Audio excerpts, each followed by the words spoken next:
Yeah, investigating the murderous sheriff gangs of Los This time, Angeles. accusations leveled against the LA County Sheriff's Thomas Department. G. And a man who said he was held down and Oh, beaten by 3 sheriff deputies in Compton. An alleged gang of sheriff's deputies within the LA County Sheriff's Department known as the Executioners. The group that became the most dangerous is one we know as the Executioners. 3 deputies were beating a black inmate. He was handcuffed to the waist. The real badasses from the 200 and 300 boys wanted to go to Compton.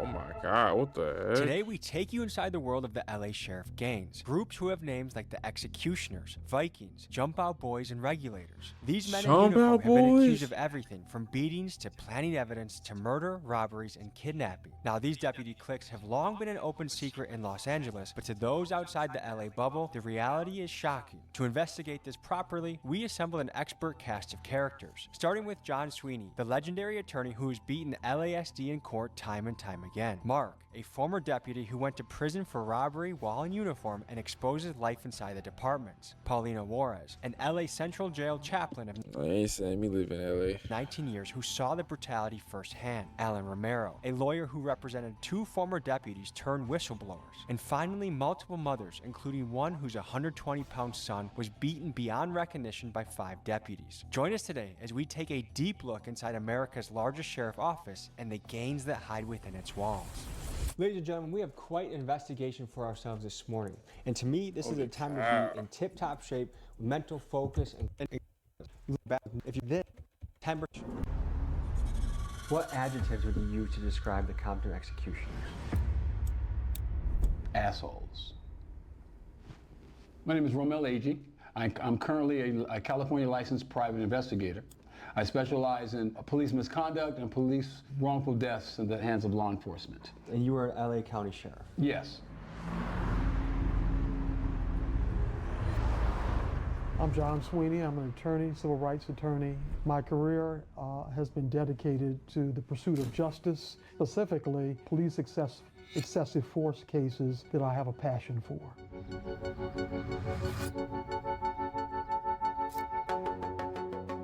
In the mid to late 90s, the Sheriff's Department took over control of the policing in Compton in the year 2000. Alan Romero is a lawyer who has represented 2 deputies who tried to blow the whistle on the Compton department. One of them was Officer Art Gonzalez, a Marine Corps veteran who spoke out against the executioners and was met with death threats. The other was Captain Larry Waldy, who says he was targeted by his fellow officers after he made it known within the department that he opposed the executioners. So what happened is you had some competing groups who were going to try and control the station. The group that became the most dangerous is one we know as the Executioners.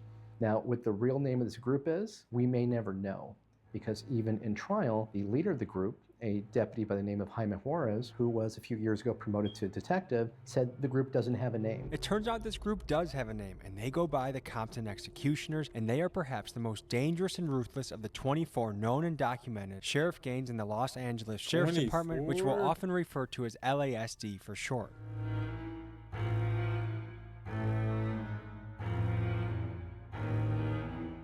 We're headed to the Compton station for you guys to get some footage of the exterior of the location where the executioners were housed. The recent LA County Sheriff explosion that killed 3 deputy sheriffs. It appears to be, quote, a horrific incident that killed at least 3 at a law enforcement training facility in Los Angeles. One of them was the deputy that shot and killed Robert Thomas Jr. The executioners started in the Los Angeles County Jail. Every deputy sheriff has to go through custody for training. Custody is the lockup. All the police departments in the county of Los Angeles, the sheriff department handles the prisoners in all of the county of Los Angeles that are being prosecuted. Before hitting the streets, every LA Sheriff's deputy starts their career by working in the jails. Some say it's a great proving ground and a crash course for handling chaos, but others say starting in the jails conditions the deputies to get the feeling that everyone they deal with on the streets is a criminal.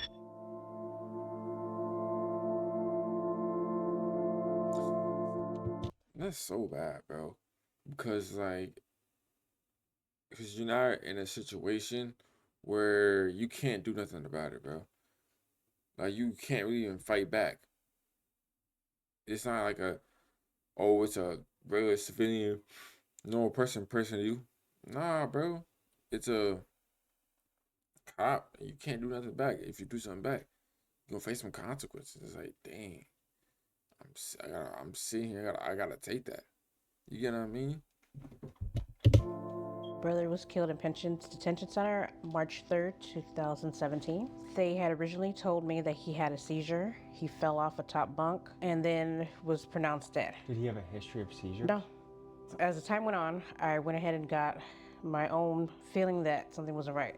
So I did my own homework, found out that it wasn't a seizure, that he had been beaten to death in Wayside Detention Center. They said they didn't have any pictures. And I said, that's odd.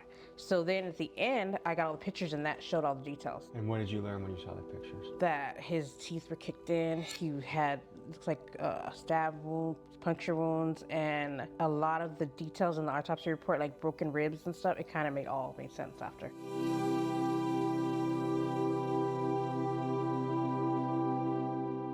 When you talk to gang members in Los Angeles and you say, oh, you're part of a big street gang, they say, are you kidding me that the cops, the sheriffs are the biggest gang of all?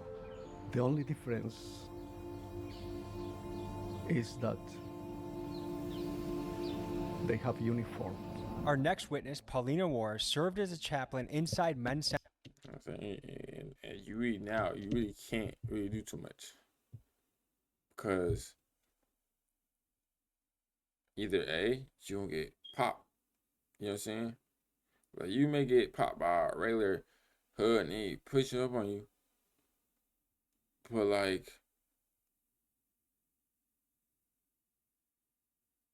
he can make it where it's like, it wasn't. Well, he can make it where it's like, the cop can make it where like it was self-defense. The whole time you came up on me. You get what I'm saying? The whole time it was your fault. Or you don't get popped. You know what I'm saying? You fight and same thing. He can put it on you. But now you in jail because it's gonna be a harder time to battle it. No body cam on because they now know they got no body cam recording doing what they're doing. Now it's on you because why would they believe a civilian then not believe the, you know what I'm saying, the sheriff? So it's like, bro.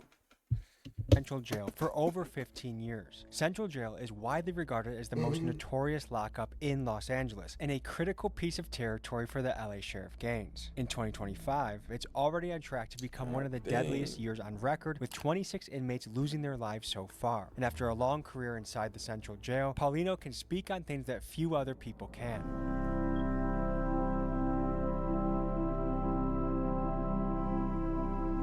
From what you know from inmates that have stayed there, are beatings common from the sheriffs? Yes, there's a lot of common, because the whites run that area. Which deputy gang is this? The whites. That's what they're called? Yeah. Lizetta is speaking on the Wayside Whiteys. This sheriff gang's territory is the Pitches Detention Center, also known as the Wayside Detention Center. Now, the Whitey symbol was throwing up their hands with their middle fingers crossed into a W, and they were known for targeting black inmates that fought other white inmates. And for reference, there was a case of Clyde L. Crawford, where the deputies handcuffed him, beat him dozens of times, including with a flashlight, all while yelling, Wayside Whiteys. And this is the group that beat Lizetta's brother to death. When I work with my little car with books, Bibles. Oh, what? I can't even say that. I don't even want to throw it. I don't want to throw it up. You know how people regularly throw the W's and go like this? I don't want to do that no more now. Oh my God.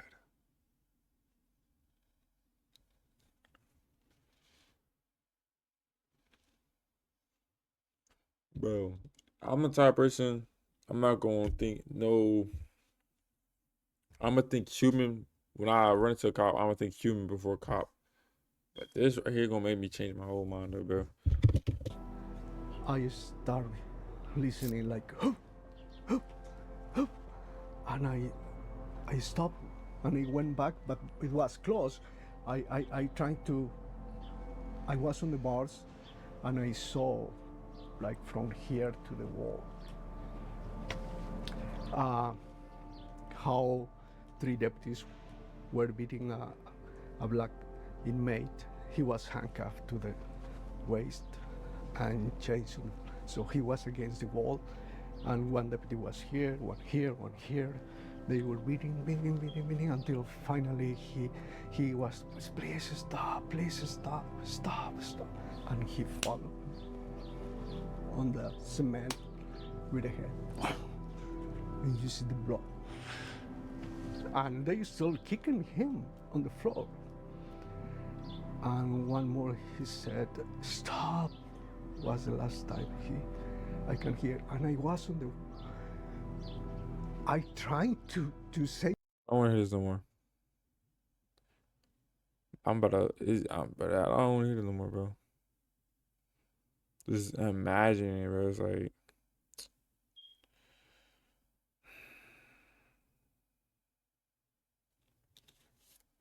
something, but I can't. Man. you gotta really think about it. And him having to live through that, watching it, that's I know it was hard for him to sleep tonight.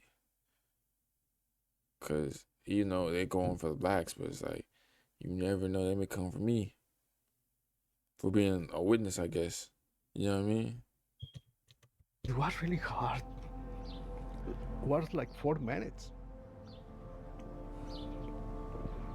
I think that at this point, everybody has such a fear of them that they just don't want to even go and touch that. That's a road they don't want to cross.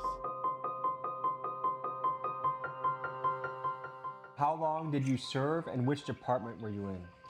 LA County Sheriff's Department, 15 years. What made you leave?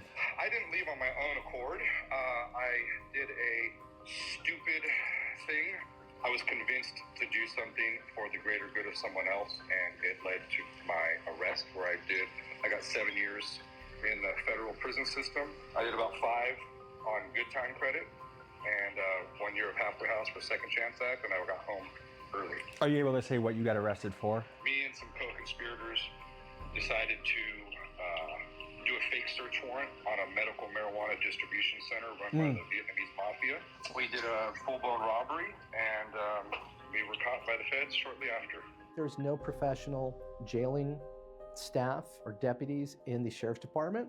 You're stuck in the jails, and almost everyone stuck in the jails at the beginning of their career for 2, 3, 5, 8 years wants to get out and patrol, because that's where they feel where the action's at, and that's where they feel the best career path for them is. And those deputies there started a gang called the 200 Boys and the 300 Boys. They were violent with these inmates. They beat, they planted evidence on them. They did all kind of horrible, nefarious things with them. After you rotate out of custody, you're asked what station you want to be assigned to, and the real badasses from the 200 and 300 Boys wanted to go to Compton. Where they originated, as far as being the executioners. This is where they operated from and out of. Are these guys still active? No, they've spread them out. They've sent them to different locations. So if I go in there and talk to them and say, hey, sir, I'm in an active investigation, I'm gonna need you to comply with me right now. You can try. Sheriffs are no joke, okay? They're no joke. They're mad at a lot of people, okay? They're the type. Now, them, everyone know when you see a sheriff car, be on your P's and Q's, because that, it can get way worse than just running to a regular cop. It can get way worse. Especially if you go in there talking about the execution. I feel a little nervous with all the stories that you hear. Hey there, how are ya? Good, man. Looking to do a little interview. Do you have a press contact here? We have a little investigation we're looking for help with. Okay. What's the investigation? It's about the Compton executioners. Ooh, it was kind of even scary hearing that. Like, hey, Tommy won't pull that. Tommy's a real G, nigga. Tommy's a real ass G, nigga. I don't know if the station's gonna have specific stuff. It's some of the known associates actually happen to have resided in this building. I don't know if you've seen anyone. Hold on, bro. Cause it's getting real spicy. Go get my Takis. I don't even got no Takis. I need some more red in my cup. You feel me?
Got more red in the cup. Hold on. Got more red in the cup. Step in me, cuz. I got me lose some meat. I'm kind of a little bit overly thirsty. You hear me? Oh, body thirsty. Alright. They have that skeleton tattoos with the AK-47s and then the Nazi helmet. I don't know. Whoa. Have you been in their presence at all? Like, ever been with any of the known members? I have no idea. Okay, it's an active investigation, so. So far, we've mostly heard from the victim side of the story, and aside from Mark, it's been nearly impossible to land an on-camera interview with a current or former Los Angeles sheriff. However, I did speak with a couple off-camera, and here was their perspective. Every day, they go out and risk their lives against legitimately dangerous gang members who rob, shoot, and terrorize neighborhoods. And they say this: we enter the danger zone to take the fight to these bad guys, and yes, sometimes we get rough, but these are rough, dangerous people we are dealing with. And one surprising thing they also said is that the so-called sheriff gang cops are not the worst of the department, but the best, the bravest, because these guys are the ones most willing to go down and face the most dangerous guys on the street. And while this doesn't excuse the crimes of the sheriff gangs, it did give me an interesting perspective to think about from the other side of the coin. All right, now we're at the scene of Avery Cody Jr., where another murder by the LA Sheriff's Department occurred. There's this young man named Avery Cody Jr. On July 5th, 3 o'clock in the afternoon, they were walking to a McDonald's to have lunch, and they were on their way back at a very busy intersection. They were caught on video of this Winchell's donut stand walking to the McDonald's. After they finished their lunch, they walked back down the same direction that they came from. There was a "don't walk" hand up, and they looked to their left, and there's a Crown Victoria clear sign that is an undercover police vehicle, and it was 2 deputy sheriffs in there. The kids decided just to backtrack 2 feet and wait for the light to turn green. And the officers, for no reason whatsoever, got out of the car and told them to come to the car, and they started to search them, and then Avery takes off running, and he angles out into the street. And then he's picked up by this camera again. And then you see this officer run after him, and then stop about right here and gets into a crouch.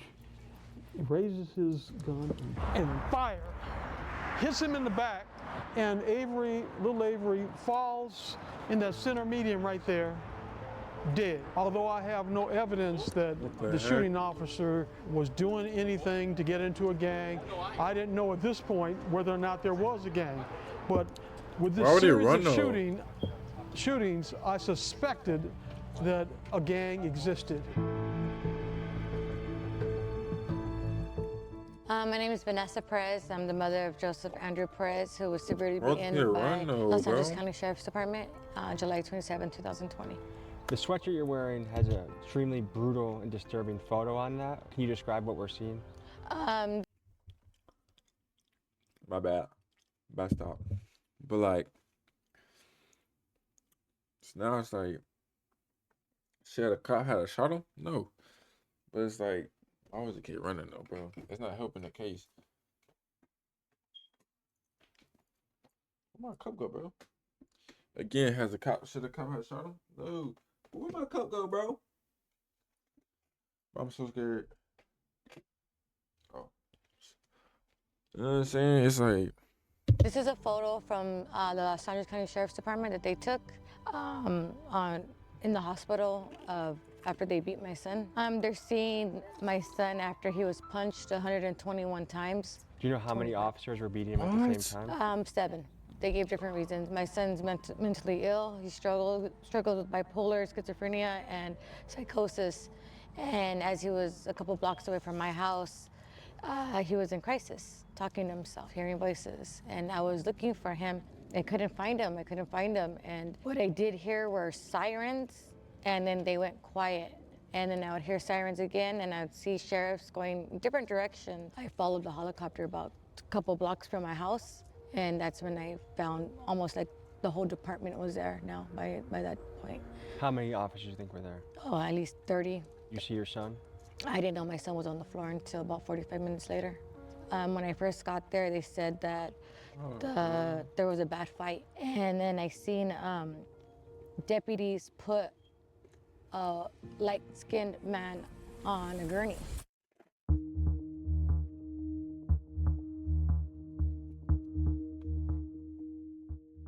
Under Section 186.22 of the California Penal Code, a criminal gang is described as an organization of 3 or more people that have a common name or symbol, have a pattern of committing crimes, and they do this either alone or together. And it seems clear to me that these sheriff gangs would indeed be looked at as criminal gangs under California law. Which brings me to the question of why haven't any of these groups been charged under the RICO Act? After all, that's what would happen if the Blood Sureños or the Hells Angels did the same exact things these cops are doing. This seems to be a serious double standard of justice. Tell me what you guys think in the comments. Like maybe about 30 minutes later, the sergeant came up to me and said that now the story was my son was burglarizing a car, and they confirmed that it was my son. And maybe about 45 minutes later, my son started screaming. He was screaming, why did you do this to me? Why? And he would go back to being quiet. And then that's when I knew that was my son. Mark, were you in a sheriff gang? Was I was not. At one point, I was at Itstrystxn, where the regulators were at. Go on. Within these departments, how common was it to be part of a sheriff gang? It's like a secret. You don't really know that they don't talk about it. It's like a station. You don't just walk around, hey, you're a fucking regulator, But I think these guys, a lot of them that chase ink, they go there to get that tattoo. Once they get it, they feel super proud or whatever it is. And it could be raining and 50 degrees and they're wearing shorts and flip-flops so they could show their tattoo loud and proud. It's like, come on, dude, really? Have you ever attended an inking party? Now, usually at the off-training parties, when a group of guys get off training at the station, that's usually when there'll be their inkings are done at that same time. It's not done there. Done afterwards, done usually in a dude's house or something to that effect. But I haven't been able to go to one of those myself because I wasn't invited to be getting the ink. But I know a lot of guys that did. Folks, the truth about the violent behavior you are hearing about is that within these departments, violence against civilians was not only encouraged, but celebrated. For example, Officer Larry Waldy testified that the Compton executioners actually held a party at a restaurant to commemorate a deputy-involved shooting. Another way violence was celebrated when a deputy would commit violence or murder against a citizen, they would sometimes host an event giving the man responsible a tattoo, which to me, it makes these deputy cliques sound no different than a common street gang. So there are significant legal barriers to investigating and holding officers like Jaime Juarez and the rest of the executioners accountable. One of the primary barriers is the fact that you have to get someone within the department to stand up and be a whistleblower. That's going to 100% destroy their career, and they have to know that at the point. And we had some really brave people. We had Larry Waldy and we had Art Gonzalez come through and do that.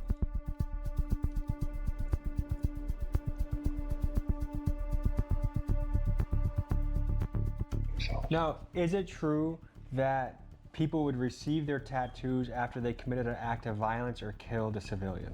I can't speak for all of the station tattoos. The original ones, probably not. The newer ones that came after, yeah, I would say so. Then we got a case, the on Dante that Taylor rap. case. And Dante Taylor was a young man who had 4 kids. Right now, folks, we are at the scene of where Dante Taylor was killed, and this is the case that broke open wide the investigation against the Compton executioners with their tattoos and their gangs within the department. I'm gonna let these guys take it from here. We're on the corner of Wilmington Avenue and Brazil, city of Compton. This area is controlled, or was controlled, probably still is controlled by the Cedar Block Compton pirate. Dante Taylor lived here at this location and was hanging out with his good friend, George Taylor. It was about dusk, and he came out of his house and walked northbound on Wilmington. He was encountered by 2 deputy sheriffs. This is Samuel Aldama. This is Mizraim Orega. They are the 2 deputies who shot and killed Dante Taylor. They stopped him, asked him if he was on probation. He said no, took off running. He was on his way down to that liquor store, I'm sure it's still there. He was stopped right around this area, maybe in this block, and then the deputies claimed that he pulled out a silver pistol and didn't point it at him, just took off running. My investigator, former Deputy Sheriff Ramel Agee, interviewed several witnesses along this street. Is that correct? Correct. I talked to the neighbors here. A few of them talked to me, said they didn't see anything, of course. Okay, that's typically what happens in neighborhoods. I wasn't able to talk to anybody until we actually got over to where the shooting took place, where somebody actually responded. They didn't know anything along the way, but over on the other side of the wash. On the side of the wash, they did tell me that they did not see a gun. How these cop gangs really affect our communities, especially communities of color, is that they're not going to follow the law. They're not going to follow instructions from their superiors. They're going to go out there, they're going to beat up whoever they have to beat up, they're going to tackle, they're going to accost people without reasonable suspicion to try and get guns. That's their main thing, they want guns. Sometimes when they would lose people on pursuits, they would call in ghost guns. They would say, yeah, man with a gun. So of course every unit responds to find the person with the gun, and it turns out there's no guns. Can you speak to the practice of planting evidence by the Compton executioners? What came up over and over again is they say that the person had a gun and that the gun's not found, but they claim that that was the justification for them using force against them.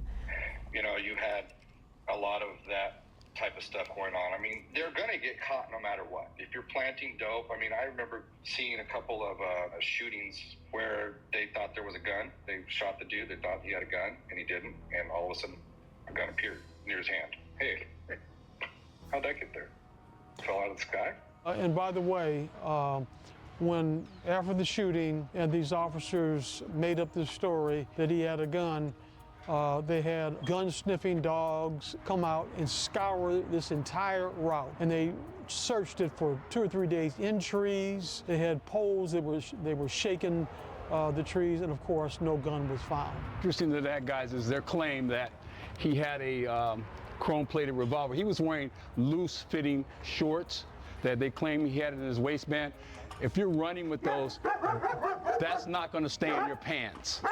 And in doing so, they went across the bridge here, they went around the corner, and that deputy that was on foot claims that while chasing him, Taylor pulled out the gun, showing the gun again, and that's when he believed his life was in danger and shot at him. The other deputy hears the shots, they corner him, and they riddle him with bullets. They shot him, and he runs back toward the wash, and the deputy waited over this side of the wash, shot at him and hit him in the leg, wounded him. He tried to go back through the fence. By this time, the other deputy had approached the wash and shot him, and he laid down on the ground.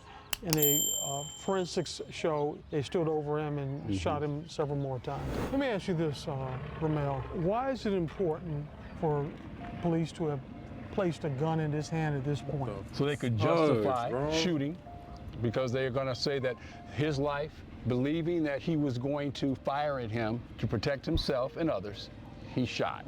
While we were filming, a few youngsters with connections to the neighborhood Pyrus came up to see what we were doing. So I decided to ask them their I don't think I'll say LA. thoughts on this story. Here's what they said. What do you guys think when you hear of the sheriff's gangs being able to just kill people and get away with it? Like, what does it make you feel? It makes me feel angry because it's like they make it seem like we the most dangerous ones when the whole time it's right in front of you.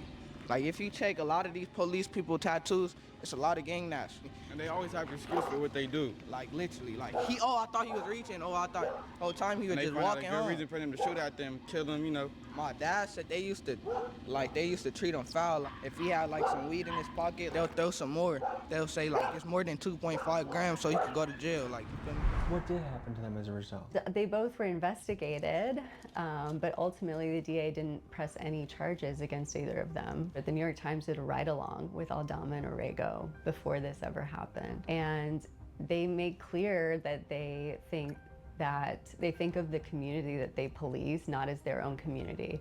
They talk about African Americans in disparaging ways, even in that interview with the New York Times. John was the guy who broke the whole gang story open at that one deposition they took of Aldama, where he got Aldama to admit that he had this tattoo. When we took the deposition of Samuel Aldama is the deposition that really cracked this case and exposed this whole sheriff gang thing. Nobody had ever heard of the executioners. Nobody had ever known their name. They were an extremely secretive group. I asked the same question of all the cases I just told you about.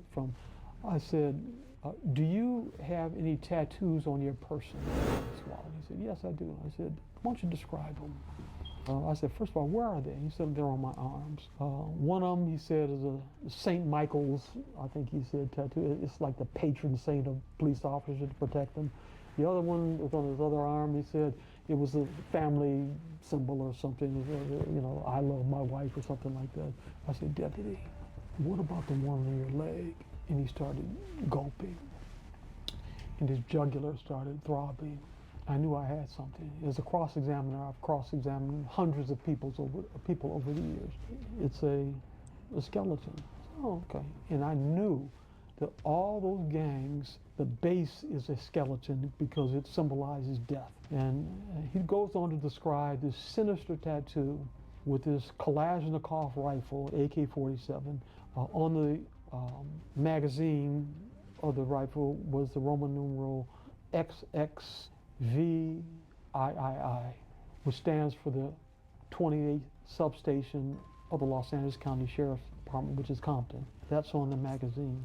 He has a Nazi helmet on with CPT, which stands for Compton. He's surrounded by flames, which symbolizes he's emerging from hell. Very sinister tattoo. It goes from his knee all the way down to his ankle. That is the first time it was revealed to the public that there was a sinister gang within the city of Compton. I mean, I think when anyone sees these tattoos, you wouldn't believe that this would be on a police officer's body, especially with a Nazi helmet and flames. And as someone who grew up thinking of the police as the good guys and the very Hollywood idea of the police as the good guys, I was shocked when it became clear that this was not a a one-off, a rogue deputy. This was a part of a pattern and practice. They shared the tattoos and they were sequentially numbered. It was shocking. You might be wondering how many Compton deputies are tied to the executioners. Inside sources estimate that of 100 officers at the station, about 20 are Inc. members and another 20 are prospects or close associates. That's nearly 40% of the station. And for perspective, even during the height of the Catholic Church's scandals, only about 6% of the priests were implicated in wrongdoing. To put this another way, imagine calling 911 in Compton and having a 40% chance that a gang member in uniform shows up to the scene. What does that make you think that these guys in broad daylight, after the beating or the killing of a citizen, are having beers, getting tattoos, and celebrating together? It's the biggest gang in America. Now, do you know the names of the deputies involved in this beating? Yes. Can you say them? Yeah, Sean Merrick, Abraham Rivera, Jake Adamo, Sebastian Pomba, Vincent Rodriguez, Paul Sedana. Did any of these guys get in trouble for this? Not that I'm aware of. A write-up? Not that I'm aware of. They all played the victim. In the police reports, they paint a narrative as if my son was Rocky Balboa in his prime, Mike Tyson. You know, every deputy claims that he beat up each deputy. Each deputy says they were beaten. One said he believed he screamed, "I believe my hand is broken." How do you think he broke his hand if he did? Probably from the 20 to 30 punches he gave my son to his head. Where is your son today? My son right now is incarcerated. Put a PC 69 when you are charged, when the cops charge you for beating them up. Oh, so he got charged for this? Yeah, he got charged for that. Not only did he get a beating, but he actually got charged with the crime of beating them. He got sentenced to prison. They ended up giving him the county time. He did his 2 years county time, but he was sentenced to 3 years in state prison. So he got the shit kicked out of him and then got sent to prison for it. Do you think anyone will ever be held responsible for this? I hope so. What do you say to the people that say these cops are dealing very sorry. You kind of have to recruit monsters to fight monsters. We're better than that. And I think, I mean, especially, like I said, I've been on both sides, and I do think most police officers, law enforcement, and people who train law enforcement care deeply about following the Constitution and doing the right thing and not becoming a monster. And I also think if you do want to restore that community trust between law enforcement and the people they serve, you have to get away from this idea of violence is tolerated and that you have to meet the criminals halfway, because that's just, it's never going to work. The last thing I got for you is this. People say, you know, to be a police officer is to protect and serve, and when you have these gangs, they're kind of violating their initial oath. What do you think about that? It's kind of a tough question to really answer, but I will say it does essentially if they make it that way. Having a tattoo and being part of a group of fellas that, you know, if you're just proud to be a deputy sheriff, and I work this station and we all survived some kind of shooting or some casualty, or we're just here just risking our lives on a daily basis and we're just trying to be the best cops we can, great, so be it. But once they start taking off and doing thuggery, that's when their oath has been, you know, upended. When you were in, what % of the sheriffs would you say questionable on the bad side? Let's say there's 100 deputies. I'd say 25 of them are assholes. That's a pretty big number. That's a pretty big number. Yeah. And those 25 can rack up a lot of a lot, man. And the other 75 suffer greatly. Yes, because we get the brunt of going out on a call and being called assholes and being disrespected. Do you have any reason to believe that this behavior, this gang behavior within the sheriff's department persists even today? The two other sheriffs that we had before, I think it's hard to say what the actual sheriffs were doing. The deputy sheriffs, we know from the whistleblower what they were doing. What the sheriffs were doing, they were doing nothing to stop it as far as we could tell through all of our discovery. Sheriff Luna, the current sheriff though, I think has taken a much more proactive approach to this, and I think there has been a change in culture in the LA Sheriff's Department because of it. It does seem like things are changing for the better. I think so. Some people wonder if these sheriff gangs are still happening today, and it depends on who you ask. Some say that the current sheriff, Robert J. Luna, is taking strong action to snuff out LASD gang activity, and that may be so. But just in the news this month, a crazy story broke. Just into the newsroom here at 6, shocking allegations against a former police officer now accused of kidnap for ransom. The short of the story is that a group of LA cops were hired by these sort of crypto warlord characters to kidnap and forcibly rob rivals for sizable crypto thefts. To me, if officers representing the department are kidnapping teenagers to steal from them, I suspect that the citizens of Los Angeles still harbor a bit of fear that the sheriff gangs are currently in action. The fact is, the cops that participated in these gangs to beat, rob, plant evidence, and murder the citizens that they were sworn to protect are clear-cut criminals, and unfortunately, most of these guys will never be held accountable. And this is anyone's guess, but are the bad sheriffs out there? Are they 1% of the force, 10% of the force? It's hard to say, but it does leave an ugly taste in our mouth when the people that enforce the law on us are not held to the same criteria that we are. The uncomfortable truth is, you see this double standard a lot with law enforcement. I mean, look at who goes to arrest workers at Amazon or Starbucks when they have their union protest. It's the cops who have the strongest union structure in the country. And don't get me wrong, I am a big fan of good police officers, and I think we need these guys urgently more than ever in our society. But I believe in the old Spider-Man movie quote, that with great power comes great responsibility. So folks, I hope we've given you something to think about in this episode, and I want to give a special thanks to Andrew Callahan and his team for helping plant the seed of the idea for this topic to cover. I love you guys. See you next week. W freaking video, Tommy. W freaking video, bro. I don't know if I'm going out there, bro.